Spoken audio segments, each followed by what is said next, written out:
గణేశాయ నమః, గాయత్రీదేవ్యే నమః, మహాసరస్వతి నమః, మాతాపితృభ్యో నమః. ముందుగా ప్రేక్షక వీక్షణ మహాశీలందరికీ కూడా నమస్కారం. అయితే శని త్రయోదశి రాబోతోంది. ఎప్పుడు?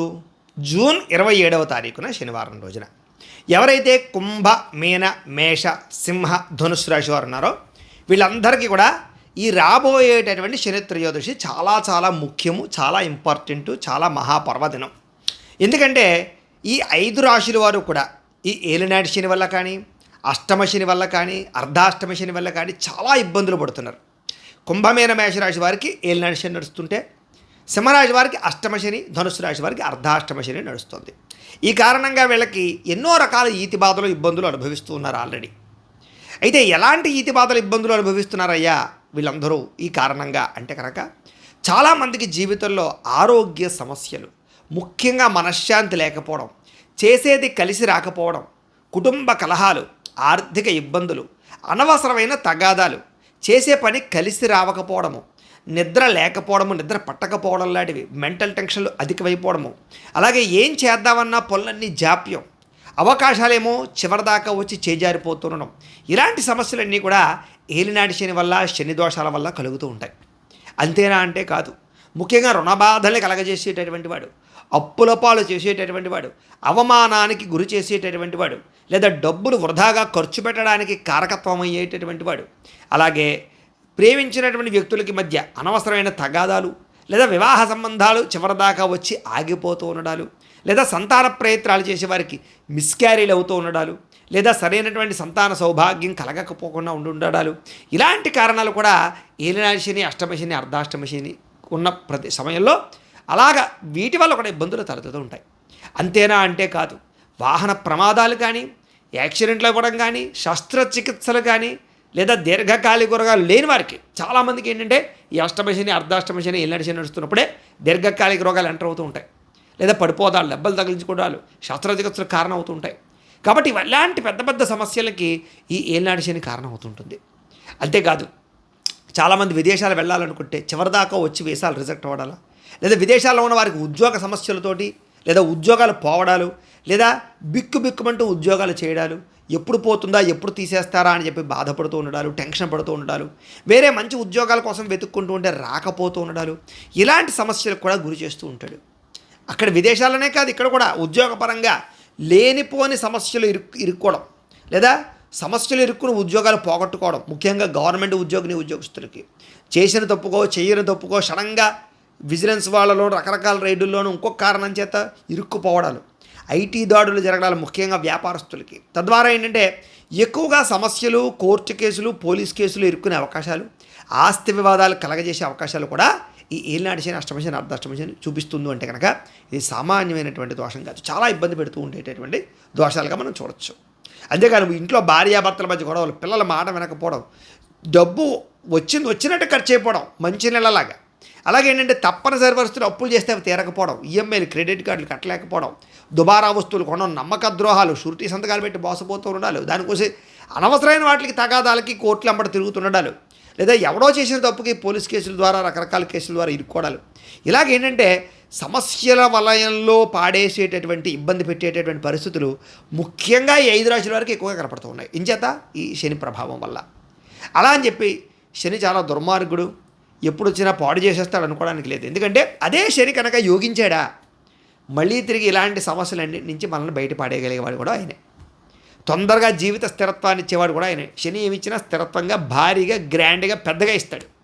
అందుకని చూడండి, చాలామంది శని వెళ్ళిపోతూ జీవితాన్ని నిలబెట్టి వెళ్తాడరా అని చెప్తుంటారు. కాబట్టి అలాంటి శని అనుకూలించాడా మళ్ళీ ఇలాంటి సమస్యలన్నింటి నుంచి పోగొట్టి జీవితంలో మంచి స్థాయికి తీసుకెళ్తాడు, సమస్త కోరికలు నెరవేరుస్తాడు, ఇతిబాధల నుంచి పోగొడతాడు. అయితే మరి ఏ రకంగా ఈ శని దోషాలని పోగొట్టుకుని మన జీవితంలో ఉండే సమస్యల నుంచి బయటపడాలయ్యా అన్నట్లయితే కనుక అలాంటి వారి గురించే అదృష్టంగా వచ్చినటువంటిదే ఈ శని త్రయోదశి. అయితే చాలా శని త్రయోదశులు వస్తాయి.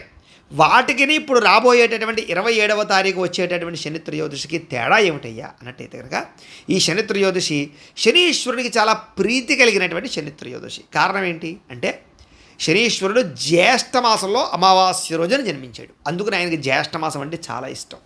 అలాంటి జ్యేష్ఠమాసంలో వచ్చేటటువంటి శని త్రయోదశి కాబట్టి ఆ రోజున ఎవరైతే శనీశ్వరుడికి సంబంధించినటువంటి జప తర్పణ హోమ మండప ఆరాధనలు చేస్తారో లేదా తైలాభిషేకాన్ని చేస్తారో దానికి సంబంధించి దానాన్ని చేస్తారో మంత్రానుష్ఠానం చేస్తారో కనీసం శనీశ్వరాయ నమః అని తలుచుకుంటారో వాళ్ళందరికీ కూడా శని దోషాన్ని పోగొట్టడంలో సంశయం లేదు. అంత విశేషం, అంత గొప్ప సుదినం అది ఆ రోజు. అయితే మరి ఏం చేయాలండి, ఆ రోజున ఎలాంటి పరిహారాలు పాటించాలి లేదా ఏం చేయాలి అన్నట్లయితే కనుక దీనికి 2 రకాల ఉపాయాలు నేను మీకు చెప్తాను. ఒకటి ఏంటంటే కనుక సంపూర్ణ శనైశ్చర గ్రహ దోష పరిహార శాంతి ప్రక్రియ. దాన్ని ఎలాగంటే కనుక దాన్ని బ్రాహ్మణ ద్వారా చేయించాలన్నమాట. అంటే దీన్ని ఎలాగంటే కనుక ఇందులో పాల్గొనడం ఏంటంటే కనుక మేము మా పీఠంలో, మాది వెదురుపాక గాయత్రి పీఠంలో ఏంటంటే నేను ఆ రోజున చక్కగా బ్రాహ్మణులు పెట్టి, కొంతమంది బ్రాహ్మణులు పెట్టి ఎవరైతే ఈ యొక్క శని దోషంతో బాధపడుతున్నారో వాళ్ళ యొక్క గోత్రాలు పేర్లు తీసుకుని ఆ గోత్రనామాలతోటి మా పీఠంలో ఉండే బ్రాహ్మణ ద్వారా ఆ రోజున విఘ్నేశ్వర పూజ, తిల మండప ఆరాధన, అంటే నువ్వులతోటి మండపాన్ని వేసి చక్కగా అందులో శనీశ్వరుని ఆవాహన చేసి ఆరాధన చేసి అధిదేవత ప్రత్యధిదేవత సహితంగా ఆవాహన చేసి అలాగే నవగ్రహాలని ఆవాహనం చేసి అలాగే అష్టదిక్పాలకులని బ్రహ్మాది దేవతలని ఇంద్రాది దిక్పాలకులని అందరూ కూడా ఆవాహన చేసి చక్కగా అర్చన చేయడం జరుగుతుంది. అదయిన తర్వాత తైలాభిషేకం, అంటే ముఖ్యంగా ఇక్కడ మందపల్లిని ఉంటుంది, అక్కడ చాలా విశేషం శనీశ్వరుడు మందేశ్వరుడిని ప్రీతి. అక్కడికో 2 బ్రాహ్మణులు పంపించి ప్రత్యేకంగా అక్కడ తైలాభిషేకాన్ని చేయించడం అందరు గోత్రనామాలతోటి.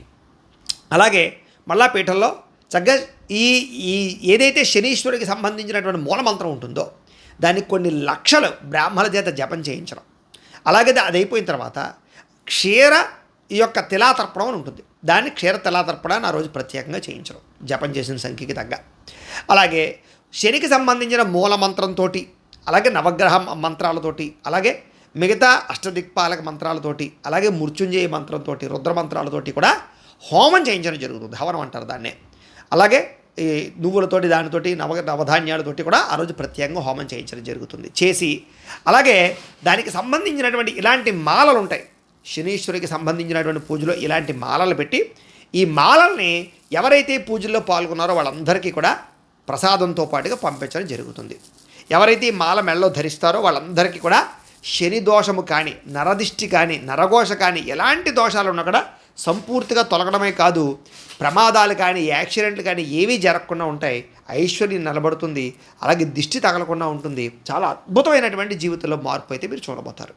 అంత శక్తి ఆ రోజు ఈ పూజలో పెట్టినటువంటి మాలకి సంతరించుకుంటుంది. కాబట్టి ఆ పవిత్రమైన మాలలు కూడా ఈ ఎవరైతే పూజ చేయించుకున్నారో వాళ్ళందరికీ కొరియర్ ద్వారా పంపించే ప్రయత్నం చేస్తామన్నమాట. అందుచేత ఈ కార్యక్రమంలో పాల్గొనాలని ఉద్దేశం ఉన్నటువంటి వారందరూ కూడా మీ గోత్రాలు, మీ పేర్లు, దాంతోపాటుగా మీ ఇంటి అడ్రస్, అలాగే మీరు ఏదైనా సమస్యలతో ఇబ్బంది పడుతూ ఉంటే కనుక ఆ సమస్యతో సహా మాకు వాట్సాప్ నెంబర్కి మెసేజ్ పెట్టండి, లేదా మాకు ఫోన్ చేసినా కూడా మేము చక్కగా మీ గోత్రాల పేర్లు రాసుకుంటాం. ఆ పూజలన్నీ పూర్తయిన తర్వాత మీరు పంపించినటువంటి అడ్రస్కి మేము ఈ ప్రసాదాలన్నీ కూడా కొరియర్ చేయిస్తాం. అంతేకాదు ఈ పూజకు సంబంధించినటువంటి వీడియో క్లిప్పులు కూడా మీకు వాట్సాప్ ద్వారా పూజ అయిన తర్వాత మీకు పంపించడం జరుగుతుంది, వాట్సాప్లో క్లిప్లు.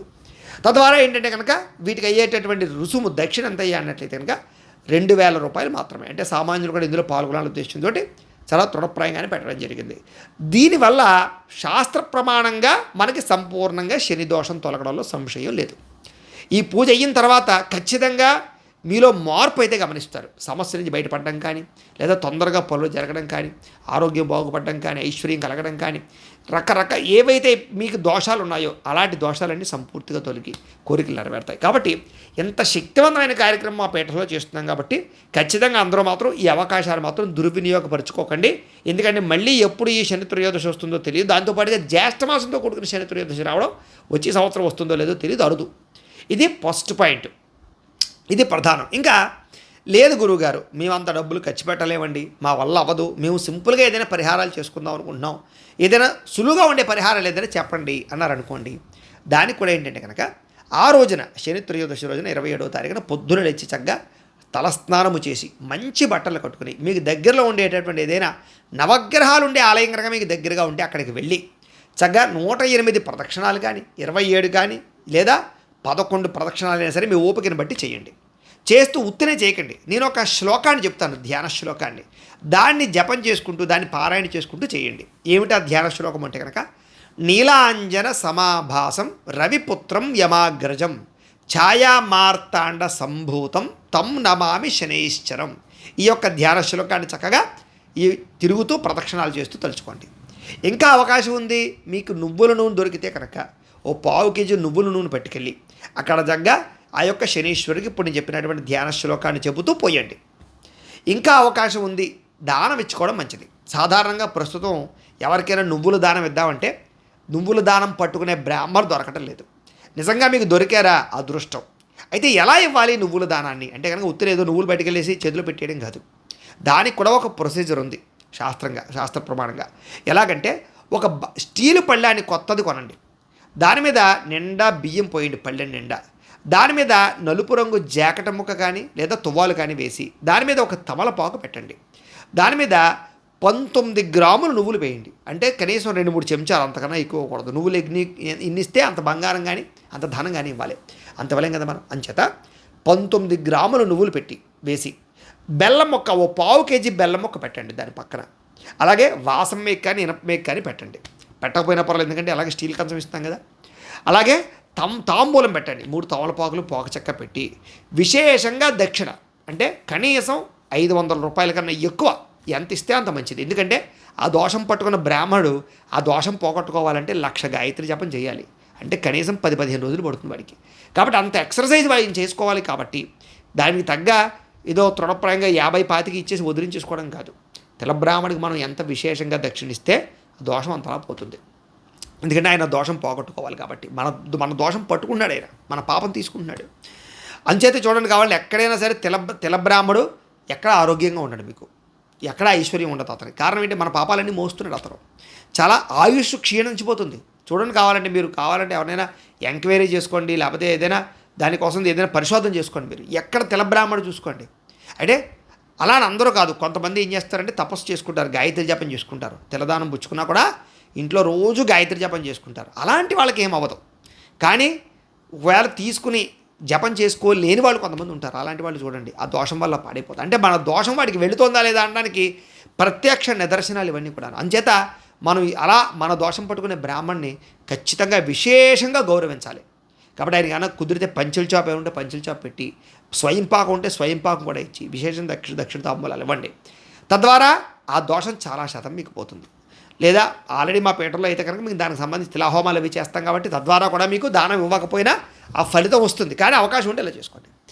ఇంకా అద్భుతమైనటువంటి ఉపాయం ఏమిటయ్యా అన్నట్లయితే కనుక నువ్వుల నూనె ఉంటుంది. ఆ నువ్వుల నూనెతో కనీసం దీపారాధన చేయండి, లేదా చిమ్మిల నైవేద్యం పెట్టండి. ఇలాంటివన్నీ చేస్తూ చక్కగా ఆ రోజు కనుక ఏకభుక్తం అంటే మధ్యాహ్నం భోజనం రాత్రి టిఫిన్ కానీ, లేదా రాత్రి భోజనం మధ్యాహ్నం టిఫిన్ చేసి కానీ అది చేయొచ్చు. లేదు ఉండలేకపోయాను అనుకోండి, పొద్దున టిఫిన్ చేసేయండి, మధ్యాహ్నం మామూలుగా టిఫిన్ చేసేయండి, రాత్రి భోజనం చేయండి. ఇలాగ ఏ రకంగానైతేనే ఏకభుక్తం అంటే ఒక్కసారి అన్నం పదార్థం తినడం. ఇలాగా ఆ రోజున ఇలాంటి వ్యవహారం చేసుకుని మీకు కనీసం నవగ్రహాల ఆలయాలు ఎక్కడ దొరకలేదనుకోండి, కనీసం శివాలయానికి వెళ్ళైనా సరే ఆ రోజు దండం పెట్టుకోండి. ఇలా చేసుకున్నట్లయితే కనుక మీకు ఈ శని దోషం సంపూర్తిగా తొలగడమే కాదు, రాబోయే రోజుల్లో మీకు దీనివల్ల కలిగేటటువంటి ఎటువంటి ఇబ్బందులు కలగకుండా సకలేశ్వరి భోగభాగ్యాలు కలుగుతారు. అంత విశేషం ఈ రాబోయే 27వ తారీఖు వచ్చే శని త్రయోదశి ఉంది. కాబట్టి ప్రేక్షకులందరూ కూడా చక్కగా ఈ అవకాశాన్ని సద్వినియోగపరుచుకునే ప్రయత్నం చేయండి అని ప్రత్యేకంగా తెలియజేస్తూ, అందులాగే ఇప్పుడు మేము చెప్పినటువంటి కార్యక్రమంలో పాల్గొనే ఉద్దేశిస్తున్నట్లయితే కనుక ఈ కింద కనపడుతున్నటువంటి ఫోన్ నెంబర్ల ద్వారా మమ్మల్ని సంప్రదించవచ్చు అని ప్రత్యేకంగా తెలియజేస్తూ, దీనికి సంబంధించినటువంటి ఏమైనా అనుమానాలు ఉన్నట్లయితే కనుక కామెంట్ల రూపంలో పెట్టండి, మీకు రిప్లై ఇస్తాం. లేదా మీరు ఫోన్ చేసినా కూడా మీ సందేహానికి సమాధానాన్ని తెలియజేస్తామని తెలియజేస్తూ, అలాగే ఈ వీడియో కనుక మీకు నచ్చినట్లయితే లైక్ మాత్రం ఖచ్చితంగా చేయండి. ఈ వీడియో కింద కామెంట్లో ఓం శనైశ్చరాయ నమః అని కామెంట్ పెట్టండి, ఆయన్ని తలుచుకుని పెట్టండి. తద్వారా కూడా కొంత శనిగ్రహం అనుకూలం కలుగుతుంది. ఎందుకంటే ఆయన అనుకూలం కలగందే ఇలాంటి కార్యక్రమాలు మనం చేయలేం. కాబట్టి ముందుగా అందుకనే చూడండి, సత్యనారాయణ వ్రతంలో కూడా ముందర ఓ సత్యనారాయణ స్వామి నీ పూజ చేద్దాం అనుకున్నాను సంకల్పం చేసుకుని బయలుదేరితేనే పనులు అవుతాయి. అలాగే ఇప్పుడు కూడా మీరు ఏం చేస్తారంటే రాబోయే శని త్రయోదశి రోజున శని దోషం పోగొట్టుకోవాలంటే ఇప్పుడే సంకల్పం చేయండి. వీడియో చూస్తున్నప్పుడే మీరు కామెంట్లో ఒక్కసారి ఓం శనైశ్చరాయ నమః అని కామెంట్ పెడితే మీరు సంకల్పం చేసినట్టే. అలాగే లైక్ కొడితే సంకల్పం గంట కొట్టినట్టే. అంటే మీరు పని ప్రారంభం అవ్వబోతోందన్నమాట. మీకు రాబోయే రోజుల్లో శని దోషం తొలగబోవడానికి ఖచ్చితంగా శనీశ్వరుడు అనుగ్రహిస్తాడనమాట. కాబట్టి ఆ రకంగా భావించండి, చక్కగా ఎదరికి వెళ్ళండి, చక్కగా శని దోషం పోగొట్టుకోండి. మీరందరూ సకలేశ్వరి భోగభాగ్యాలు పొందండి అని మనస్ఫూర్తిగా శనీశ్వరుని ప్రార్థన చేసుకుంటూ స్వస్తి.